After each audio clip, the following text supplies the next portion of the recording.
I'm Evan Mitchell, music director of the Kingston Symphony Orchestra, and I'm here on stage at the Isabel Bader Centre for the Performing Arts, where this coming Sunday, something very special is going to occur. A real beginning, the beginning of our symphonic journey this year through all of Beethoven's 9 symphonies in order in celebration of his upcoming 250th birthday. And is this ever going to be something incredible? So we begin this concert with a bit of an appetizer, so to speak. Before we get to the symphonic meal of Beethoven's symphonies, we're going to be performing his Overture to Egmont. This piece has long been a favorite of mine, and I think it really encapsulates everything that is spectacular about Beethoven, the scale of it, the drama of it, the drive. These are the characteristics which really come to define Beethoven as a composer, I think. And so as a first course, I really don't think you could do any better.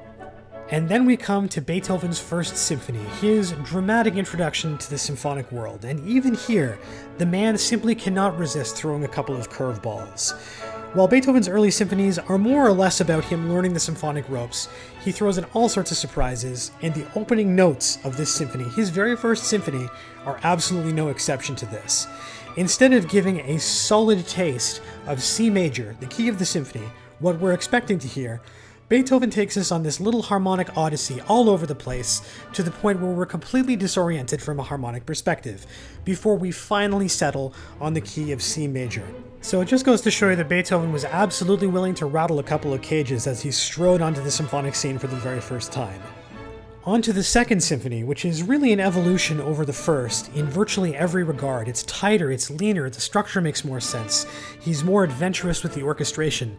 It was though he distilled all of the experience that he had writing his first symphony, and he used that to the betterment of his composition, being able to sort of vault over the heights that he reached with his first symphony. This piece has a very special place in my heart because it is the first symphony that I ever had the privilege of studying structural analysis with my conducting teacher, Rafi Armenian. And it was a game changer, it was an eye-opener, and it was absolutely an enormous landmark along the path of my own personal musical voyage. So our season-long epic pilgrimage throughout Beethoven's entire symphonic output begins this Sunday. It is going to be absolutely extraordinary, and I can't wait to see you there.